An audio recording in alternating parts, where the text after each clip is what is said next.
asalaamaaleykum mbokku auditeurs yi ñu ngi leen di nuyu di leen jox seen wàccuwaay am mbégte ñëwaat yéen fii ci rajo Thiès FM RTS muy bànqaasu rajo Sénégal fii ci diwaanu Thiès ak li ko wër suñu rôle nag moom mooy tout simplement être au service du peuple ak dëkk bi defe naa ni bu ñu ubbee ay station régionale RTS radio diffusion télévision nationale bu Sénégal donc pour ñu àndandoo ci lépp li nga xamante ni mooy yitte ak li nga xam ne moo ci dundum population bi moo waral nag tey fu mu toll nii ci Sénégal fu mu toll à l'instar de tous les pays du monde moom nañ mun nañ ko wax à l'instar de tous les pays du monde muy li ñu duppee deuxième vague coronavirus ñu am mbégte tey amal leen fi ay gan ñuy remercier bu baax a baax suñu xarit yi suñu mbokk yi nga xam ne ñooy nekk Thiès Info également du site d'histoire buy ànd ak ñun di nuyu également bu ak caméraman yi ñu àndal yëpp ñoom Tafa la jeune technique bi fii ci rajo bi téeméer tomb juróom benn soxna Cécile Ndione moo fa nekk ci présentation bi Papis Diallo waaye man comme ni ma ko faralee di def damay bëgg sama gan yi ñoom di présenter lu seen bopp si ma njëkk a dooree xam naa ni docteur di nga ma ko may soxna yi la ñuy njëkk a jiital ñu njëkk a jiital suñu yaay wax ko moom mu présenté wu. jërëjëf Papis man maa ngi tudd Adja Fatou Badiane di présidente bàjjenu gox de la région de Thiès et du district sanitaire de Thiès. di nuyu waa Thiès yëpp di jiital ci nuyoo bi sama kilifa bi ma toogal ci rajo bi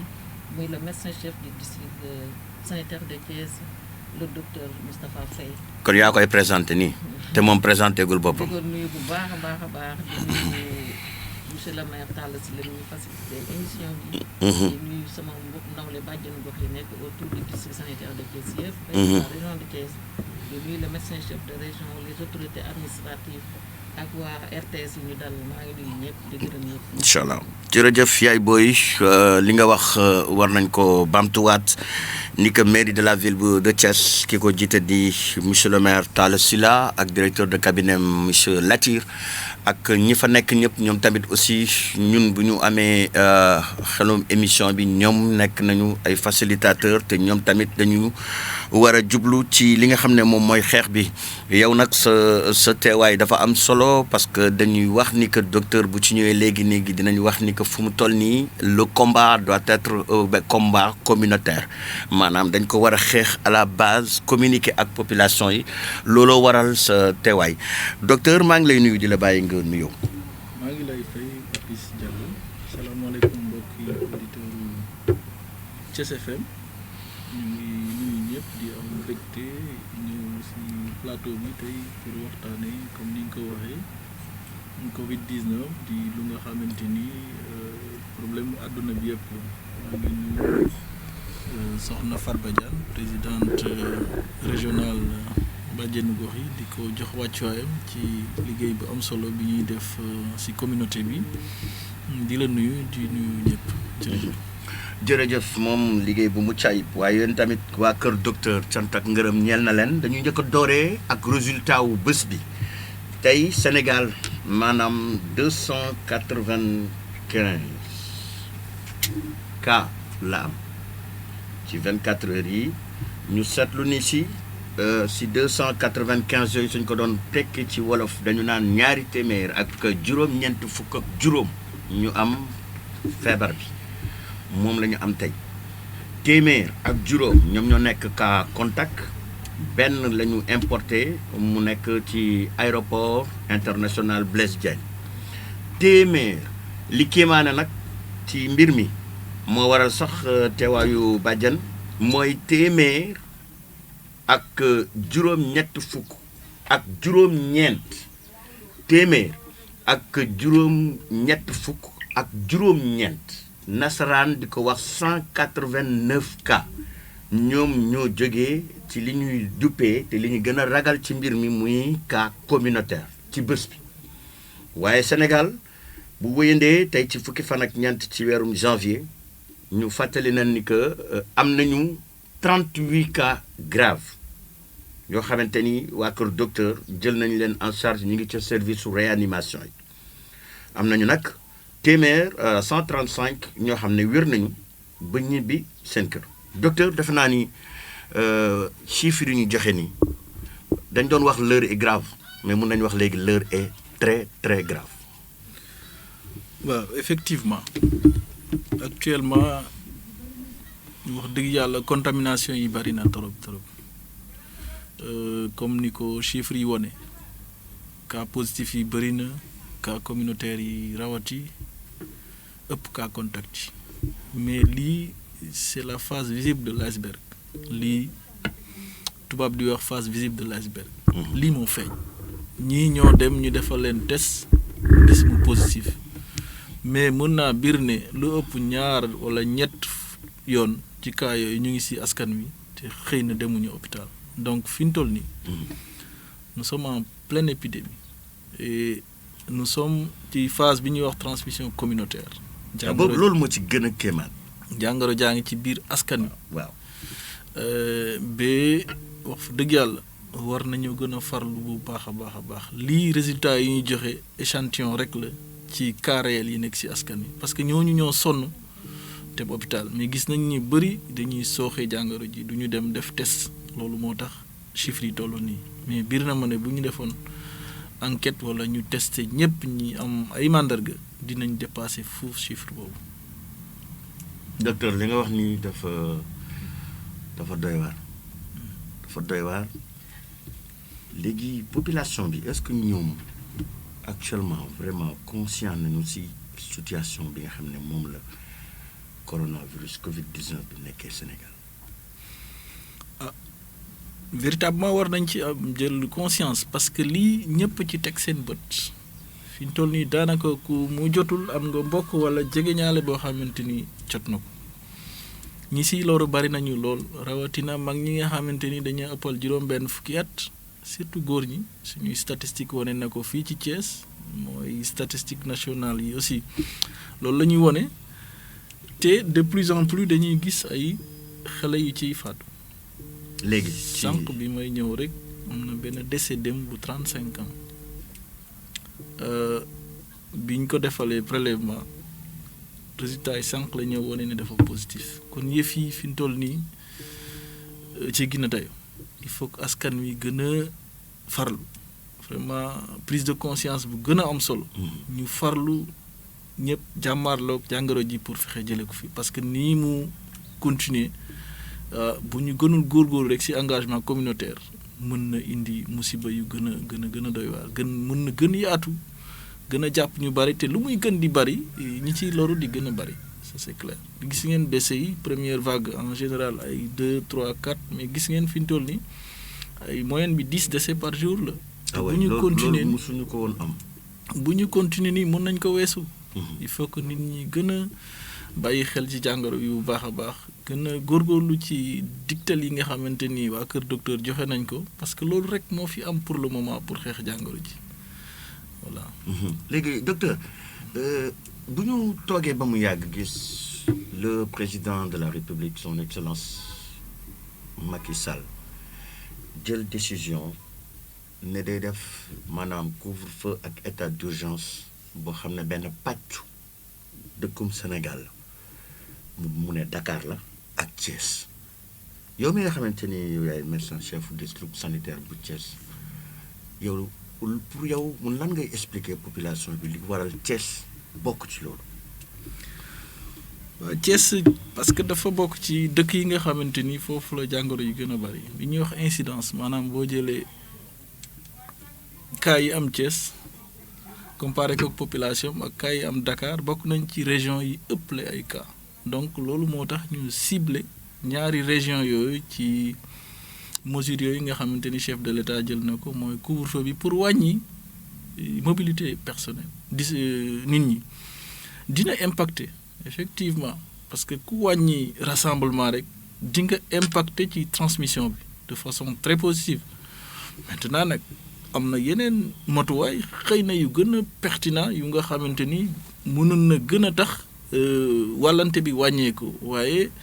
état dafay jël en considération facteurs yu bëri facteurs sociaux culturels économiques et cetera surtout ba économique. tax ñuy jël mesures yi nga xamante ni dafay nekk ci digg bi am impact ci santé bi te mu bañ a am impact négatif aussi ci économie bi xëy na loolu moo tax ñu jël couvre-feu bi ci ñaari régions yi ak heure yooyu waaye effectivement comme ñu bari niñ koy waxee journée bi nit ñi bu ñuy déplacé wu ci la ñu ëpp lu ñuy déplacé wu te donc risque de transmission bi ci la gën a élevé mais néanmoins bu ñu wàññee déplacement yi la nuit également dina am lu mu impacté ci transmission bi ça c'est clair. pour ñu ñuy déglu ak di ñu seetaan tey bu ñu la bu ma la laajoon Thiès fan la tollandigum en ci chiffre maanaam ci chiffre ci mbirum Covid 19 bi parce que baax na tamit ñi ñi xam Thiès bilan wam fu mu toll nii ci nombre de cas Covid ak par exemple nombre de ñi nga xamante ni décédé nañ ci. ak daal fan la Thiès tollagum ba chiffre bi nekk un chiffre lu ñu ko nasaraan di waxee un chiffre alarmant donc c'est important aussi loolu mbokku auditeurs yi xam ko ak ñi ñuy seetaan ci Thiès Info ak ñi ñuy àndal.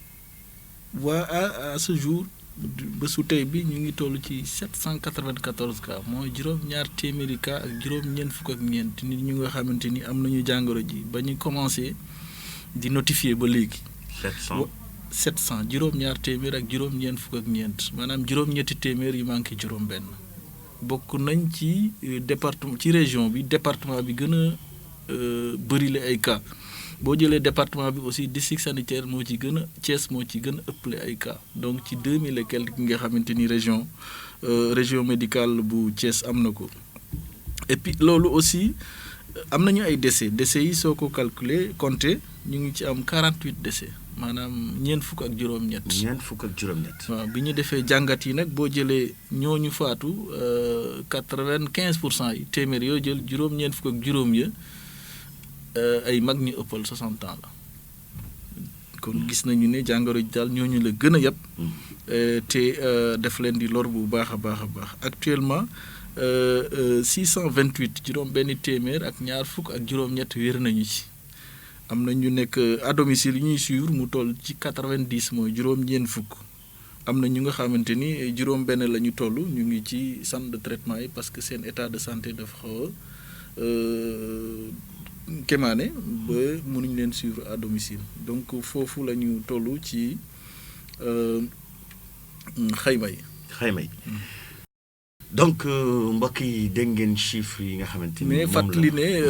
lii c'est encore la face visible de l'iceberg. waaw parce que docteur moom mi ngi insister bu baax a baax. nee na résultats yi joxe sax sur le plan national wala régional. am na ñu am coronavirus wala leneen ñu ngi ci kër yi ñu ngi ci marché yi ñu ngi ci transport yi. mais d'autant plus que kenn testé wu leen. kenn mënul am résultat. donc moytandiku di gën di war ci population bi. bàjjanu gox am ci li nga xam ne docteur moom wax na ko wàll ak pàcc bu am solo ci taxawandi bi ak sensibilisation population bi ndax waa kër docteur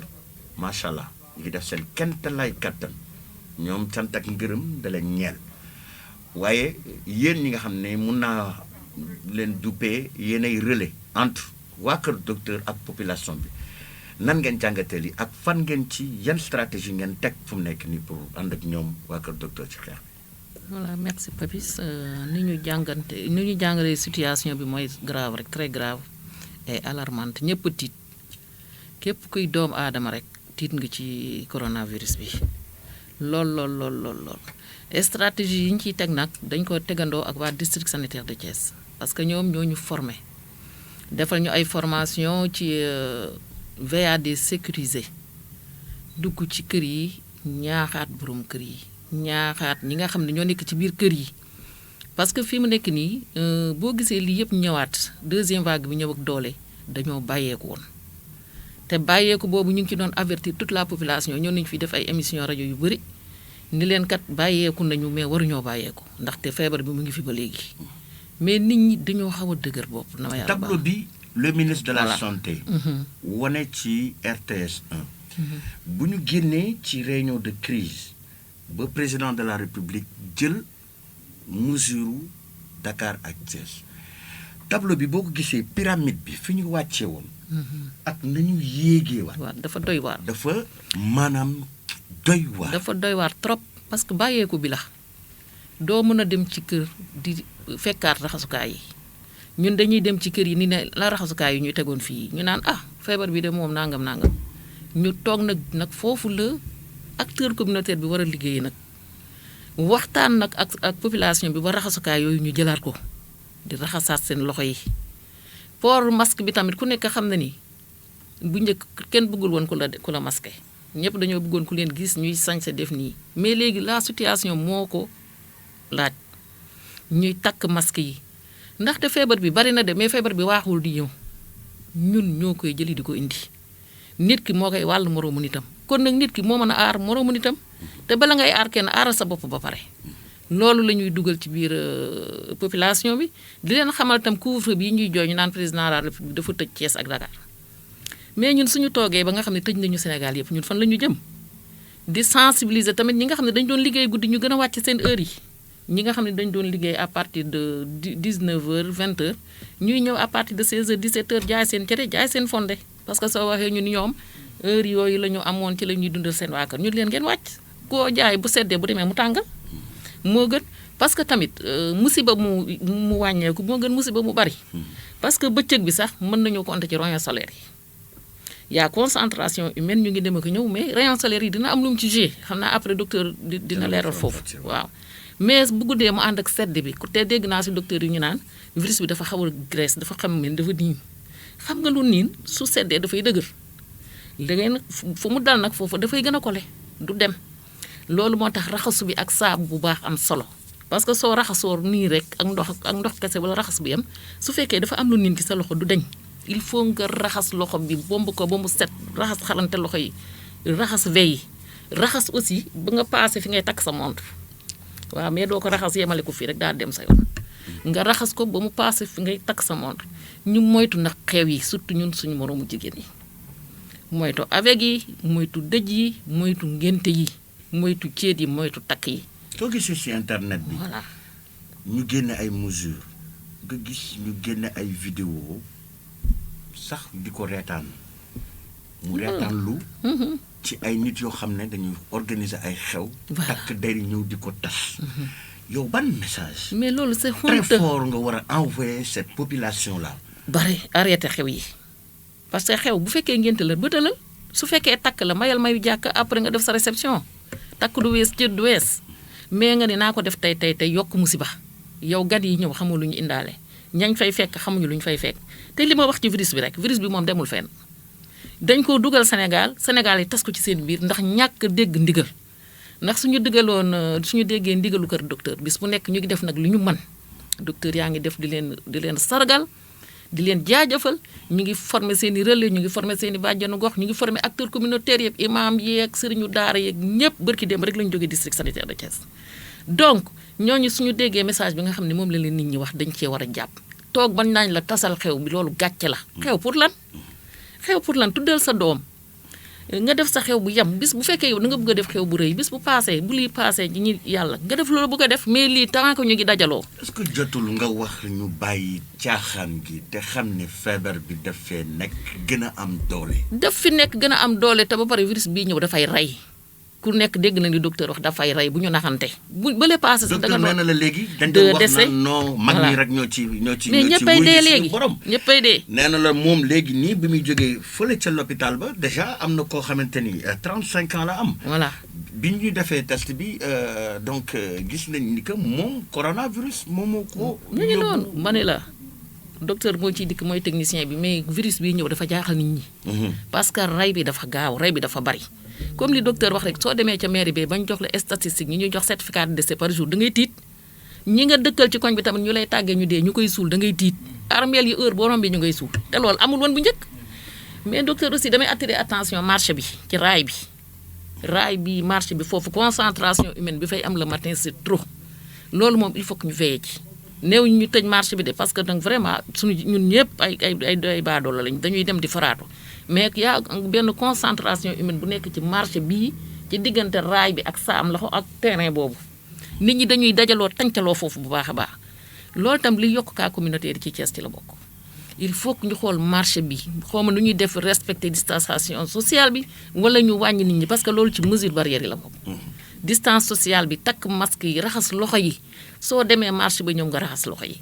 raxas ndugg mi raxas tànk yi yëre yi nga weer ko ci naaj bi surtout ñun jigéen ñi mais da ngay dem marché ba ñëw rek am na ñoo xam ne dañu jël seen légume rek def ci frigidaire bi. légume bi xool ko ci eau de javel ak ndox ba mu am 10 minutes ou 5 minutes nga raxas ba mu set. daal yi nga ngay demee marché teg ko ci digg naaj bi yëre yi nga soloon dem marché simi ko man de dama am sama tenue boo xam ne chaque weekend moom laay demee marché. def naa ne loolu su ma voilà yu wóor bu ñuy dem marché aussi ñu takk suñu masque yi. c'est très important takk masque yi. déjà oto yi ñuy dugg rek xamuñu nan la ñuy duggandoo. nan la ñuy dugg voilà. ñu fàttali leen mbokk yi ñu ngi fii ci rajo Thiès FM ànd ak ñi nga xam ne ñoom ñoo ñu ànd ak ñun ci Thiès Info ak ci yeneen donc li nga xamante ni moom mooy médium. yi ngeen ñuy gisee mbaa ngeen ñuy déggee ñu am émission bu am solo léegi nag ñu fàttali leen rek nag Thiès première vague bi sax gis nañ fi mobilisation gis fi liggéey bu mucc ayib jëlee ko ci comité régional de lutte contre les pandémies bi gouverneur jiite teg ci comité départemental bi préfet bi jiite teg ci également gis nañ que les mairies surtout la mairie de la ville de Thiès ak Talla Sylla ñoom bu ñu lëkkaloo ak ñoom ñëpp day wàcc bu foofu ñoom ñu wan dem def liggéey communautaire bi donc gis nañ aussi tamit lëkkaloo ak waa Kër Docteur ak force de sécurité ak lépp parce que fu mu toll nii c'est doit être une équipe parce que tey jii nii docteur kii li mu wax ci wàllu marché bi yéen vous êtes obligé peut-être de vous rapprocher des forces de sécurité de faire le signal ak yooyu est-ce que cette organisation bi ngeen amoon ci première vague bi xanaa fu mu toll nii da ngeen ko multiplier sax lañu war a wax. effectivement donc war nañu gën a farluwaat gën a yokk effort par rapport ak première vague bi c'est vrai que première vague bi y avait vraiment un engagement communautaire sans précédent ñëpp ci dugaloon seen loxo jug taxaw tem mais dañu dem ba benn jamono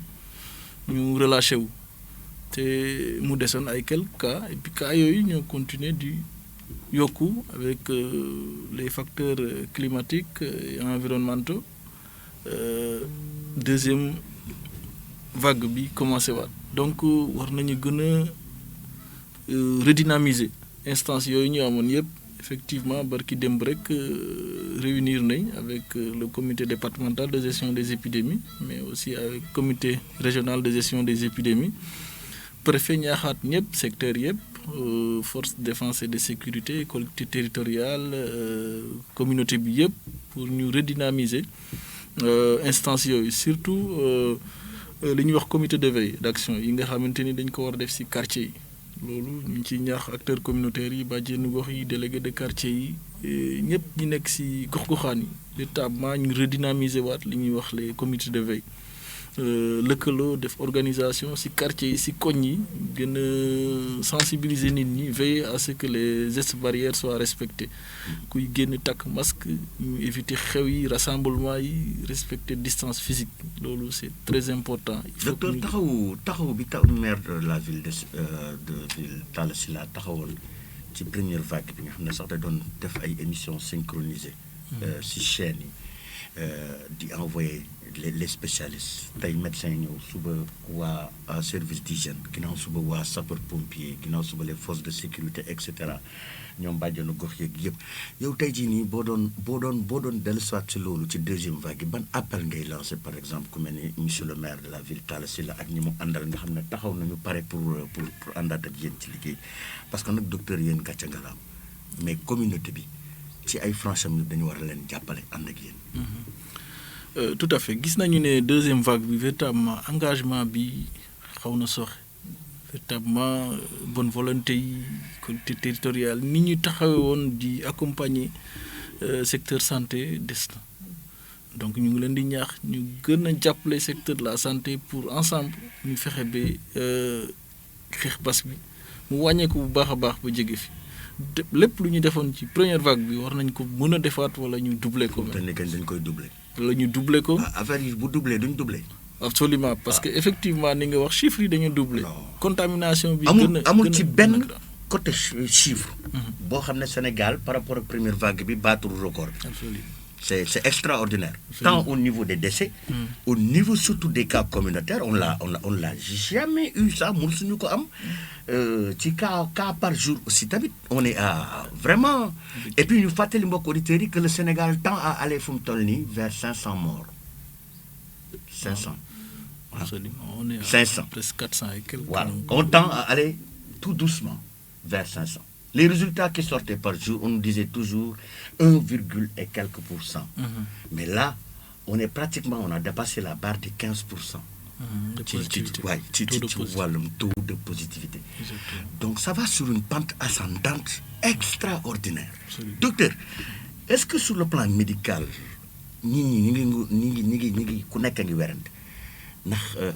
virus bi dafa muté? Qu'est-ce qui se passe exactement? Parce que tamit ñu ne symptômes yi changé na, am na ju yokk ak yeneen. Sur le plan médical lan nga ñu ci mën a wax? Bon, effectivement transmission bi yokku na lool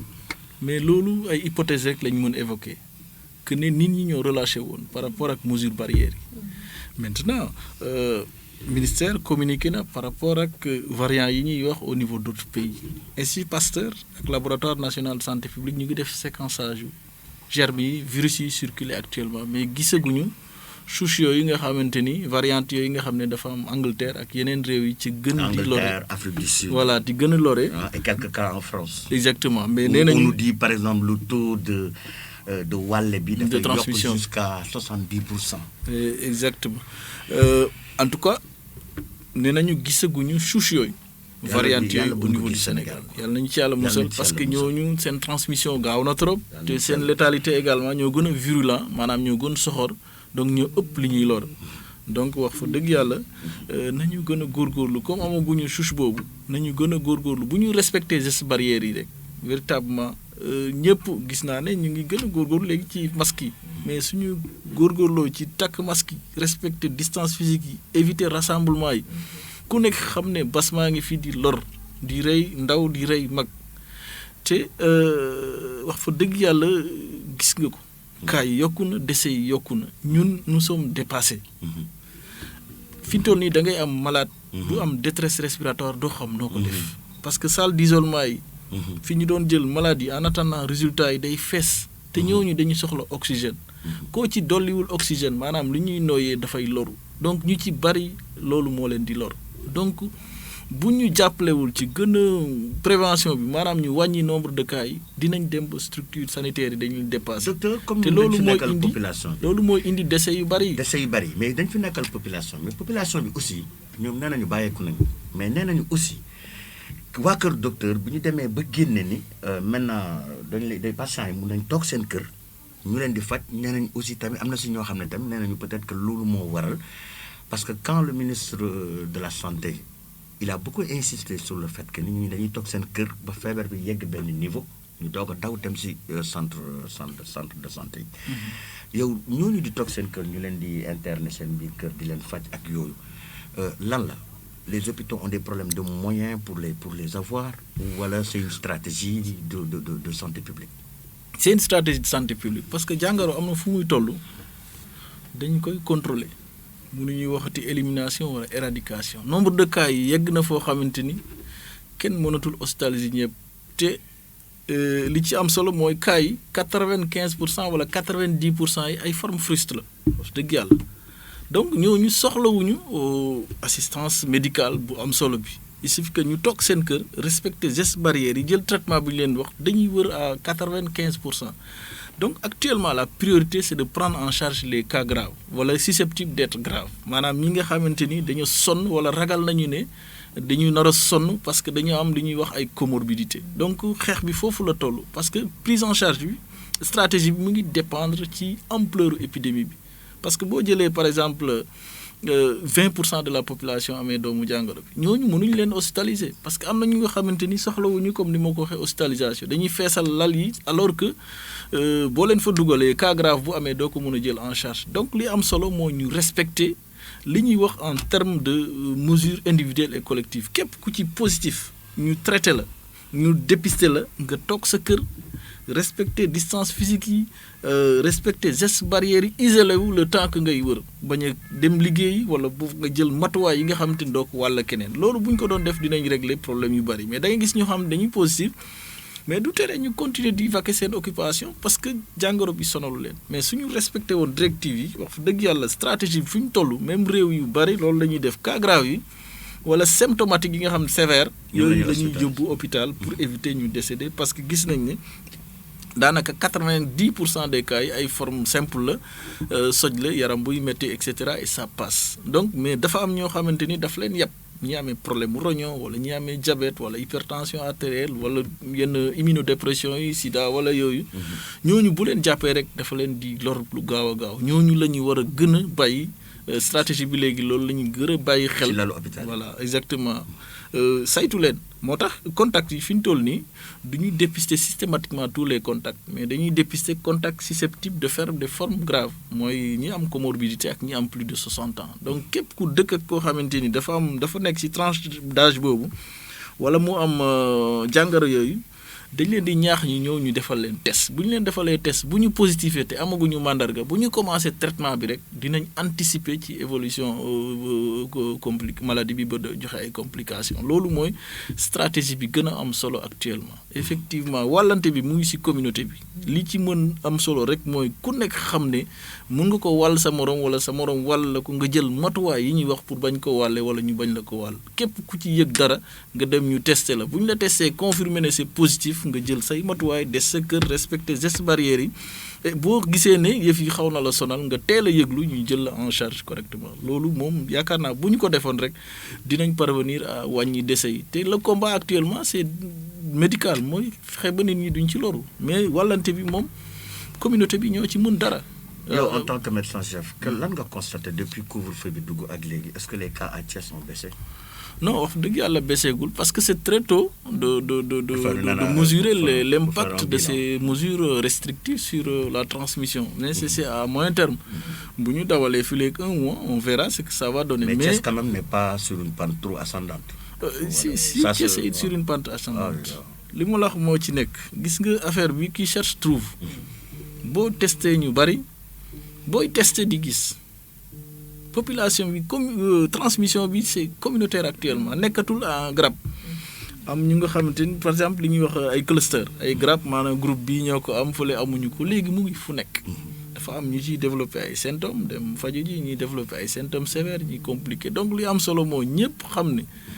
doomu jàngoro baa ngi circuler bu baax a baax te matuwaay yooyu rek a fi nekk respect mesure individuelle ak collective en attendant ñu am vaccin bu efficace pour mu mun ñu aar ci feebar. docteur ni ñuy déglu di ñu seetaan tey lan nga leen di wax que saa yu ñu ko yëgee seen yaram ak lan la ñu war a def. waaw mandarga yi moom xam nañ ko bu baax genre soj mun na ñëwee soj nga mel ni ko am grippe xaw a tayal sa bakkan di xel yi ngay sëqat sa yaram di tàng di metti nga tayal mën na dem ba nga commencer sa dënd di metti sa ndigg sa yaram aussi mën na metti wala sa bopp di metti loolu bokk na ci mandarga yi gën a bari également mais seetlu nañ ni am na mandarga yoo xam ne daanaka boo ko gisee rek jàppal mooy dem bu dara dootul a xeeñ li ñuy wax anosmie wala nga dem ba li ngay lekk dootul saf dara li ñuy wax ageusie dem ba caf ko ñam yi daal day disparaître complètement. parce que symptômes yi nga njëkk a wax dañuy waxtaan sénégalais yi nekk fépp.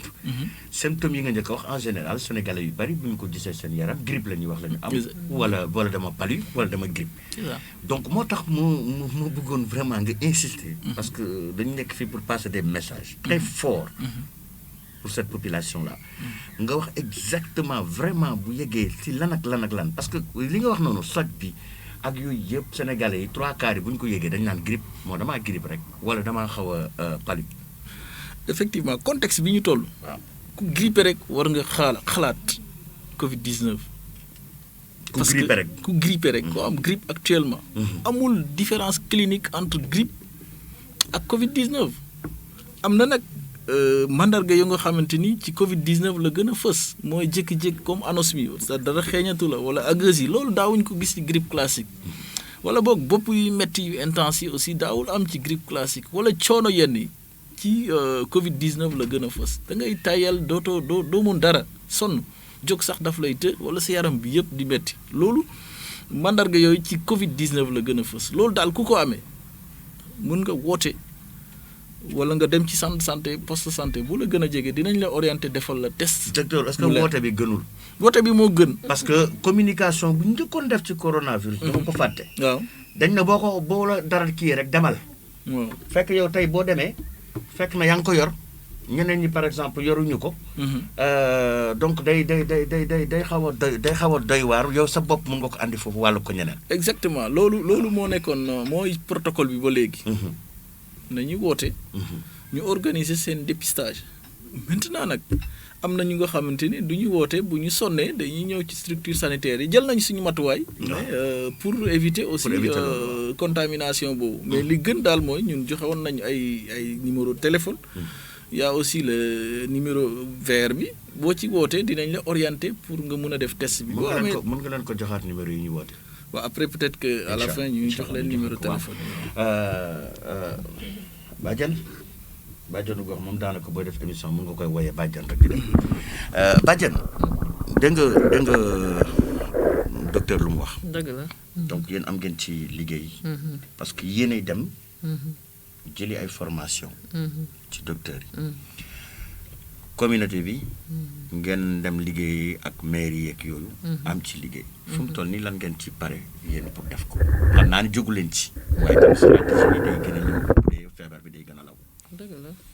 li ñuy jóg pour def ko rek mooy def ay visite à domicile comme ni ma ko wax rek sensibilisation de proximité ñun la ñu mën a def parce que léegi causerie yeeg yooyu dañ ko tere. ndax mais dajale comité de gestion bi ngeen defoon. waaw mairie waaw dinaa si ñëw léegi waaw bërki démb rek lu monsieur le maire woote waat réunion ñu tegaat comité d'alerte de veille et d'action bi nga xam ne moom moo ko initié woon ba dugal ci bàjjanu gox yi étudiants yi yaay daara yi ñëpp vraiment ñu ko ciy gërëm di ko ci sant ba suñu liggéey ci corona bi tam fesoon ci trop à travers monsieur le maire Talla Sylla loolu tam ci la ñu jubluwaat mais actuellement li ñu def nii mooy comme li ñu commencé nii planifier ay émission rajo pour le moment moom synchroniser comme ni ñu defoon bu le passé loolu moom monsieur le maire mi ngi ci pour commencer waat ko. parce que man keroog am na ay auditeurs yu woote woon di ko laaj. voilà donc émission yi monsieur le maire Talla Sylla voilà dina dellu si waaw mi ngi ci te yow je crois que yaa koy organiser yaa koy piloter. en tant que Papis Diallo. donc ñun li nga xam ne comme acteur communautaire rek li ñuy def mooy dugg ci population bi comme nañ ko doon defee mais nag ak comme ni ko docteur waxee ak transmission bi tamit ni mu bëree léegi avec niñ ci duggee tam dañ koy sécuriser daal. dañ koy sécuriser parce que tam du ñu demee aussi n'importe comment et n'importe quoi déjà ñun bi ñu defalee formation gis nga masque bi ma takk nii moom la ñu jox ñu gel parce que fu ñu dugg war nañoo dandante ak ñi ñuy waxal distance physique bi 2 mètres ñañ fa fekk aussi ñoom ci biir kër gi war nañoo dandante war ñoo jege woo boobu nag ñu ñaax leen ci mesure barrières yi waaw mesure barrières yi comme ni ko docteur waxee léegi raxas loxo yi takk masque yi respecter distance physique bi bàyyi xew yi bàyyi rassemblement yi loolu moom te di dox farata néew ñu kenn du dox parce que di nga dem liggéey wuti loo lekk ñëw toog mais ngay dox farata dem dox farata ñibbisiwaat ci farata waaw bàyyi dem ci xew yeeg taxawaalu yeeg yooyu yëpp nañ ko bàyyi waaw loolu suñ ko bàyyee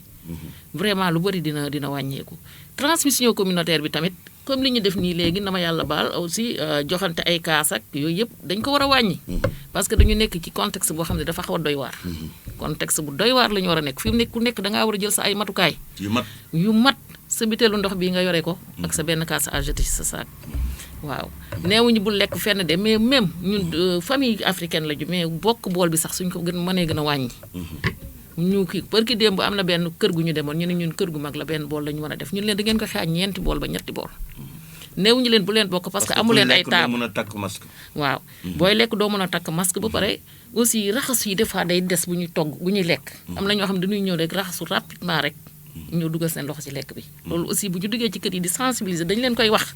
di leen wax ni da ngeen di teg ndox ak saabu jël seen temps su ngeen déggee ni seen yaay nga yàq rek balaa bool bee taaj rek raxasul leen ba set bu baax a baax ak ndox ak saabu daal fu mu ne nii bool yi aussi mën nañu wàllante ci lekk ci loxo pas ci lekk bi mais yëre yi di laalante ak mën ko ni ñuy nekkee côte à côte ci bool bi di lekk. te Sénégal commencé war nañu nuyoo ah. voilà nuyoo loolu yi yëpp commencé nañ ko nuyoo yi moom. dooraat na quoi. donc te nuyoo yi docteur. foog ñu seetaat. voilà suñu demee ci xam nga soo demee ci kër di teg boor bees la ba léegi nuyoo yi dafa duggaat. dafa ñëwaat des fois nga gis ñuy def ay accolades sax da ngay tiit. da ngay tiit da ngay tiit. léegi émission bi waaj a jeex. waaw te damay terminer ak docteur. voilà mu ko loolu la daal. dama lay bàyyi nga def sa dernier. waaw dernier message. dernier message fort mooy. waaw un cri du cœur. Un non cri du on a cœur. besoin de cri du cœur. waaw bàyyi xew yi surtout dajaloo bi nañ ko bàyyi nañ di raxas loxo yi nañ di takk masque yi nañ di dox farata di dem ci farata di dikk ci farata di gërëm comme man fi lay clôturer gërëm bu baax a baax monsieur le maire Talla Sylla vraiment ci comité d'alerte et de veille bi nga xam ne moo ko tegoon mairie comité bi jógaat na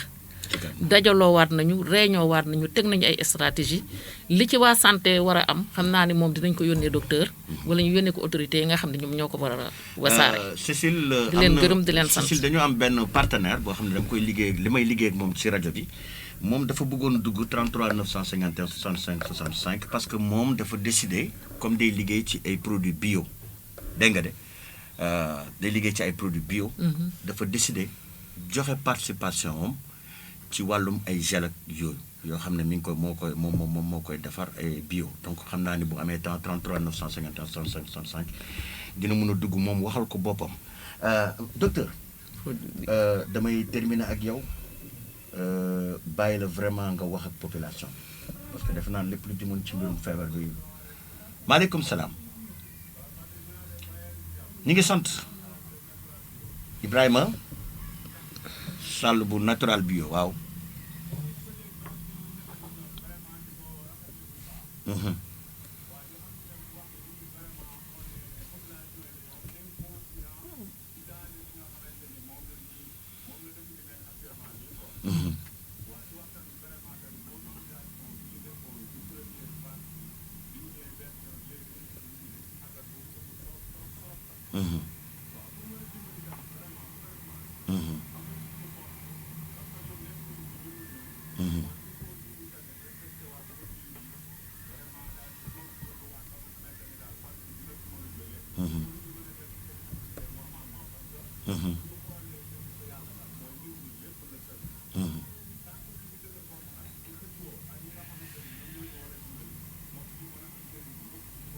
Inch'Allah.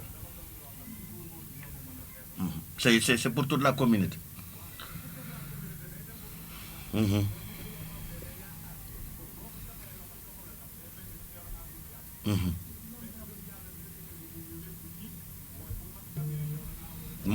moytu waaw temps bi moo ñu xaw a xoj pour la mairie de ville.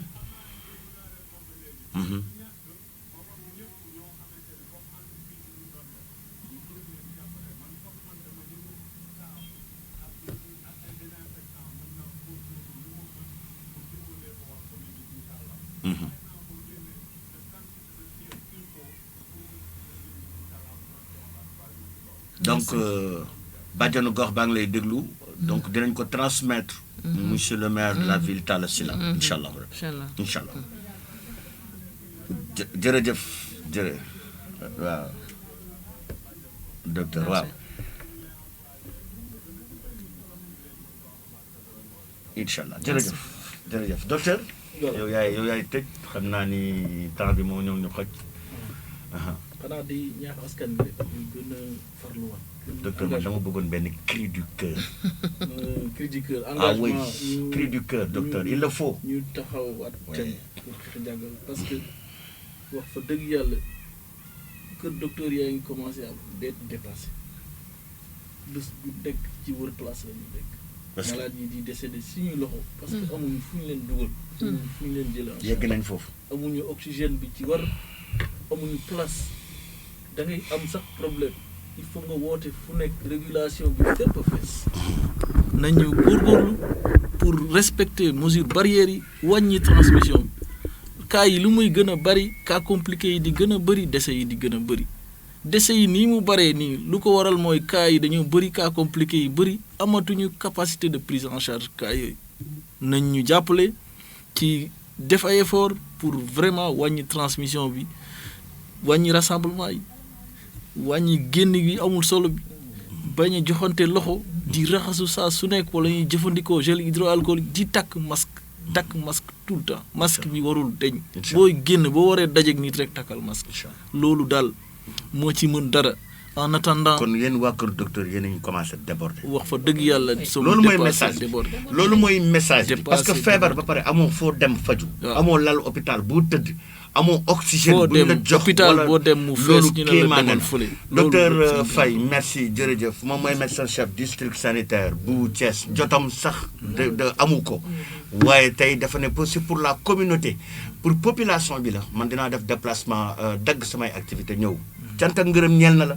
waaye surtout au nom de toute la population ñun ñu ngi encouragé waa kër docteur yëpp yàlla na leen yàlla gunge jàppale leen taxaw bàjjan ñu ngi lay gërëm di la sant mbokk yi àndoon ak ñun ñu ngi leen di gërëm di leen sant le message est très clair Covid-19 bi mi ngi sur une pente ascendante mi ngi yokk di gën di yokk cas grave di gën di yokk ba waa kër docteur ña ngay déborder takk nañ takk masque yi nañu toog suñu kër yi te di dox li nga xam ne mooy farata nañu éviter rassemblement yi nañu raxas suñu loxo te bàyyi nuyoo beeg yëpp te taxaw ñu ñëpp tembe comme nu ko président de la République waxee woon ci premier message bi ne donnons pas nos vies au Covid-19. Exactement. Merci beaucoup. Merci.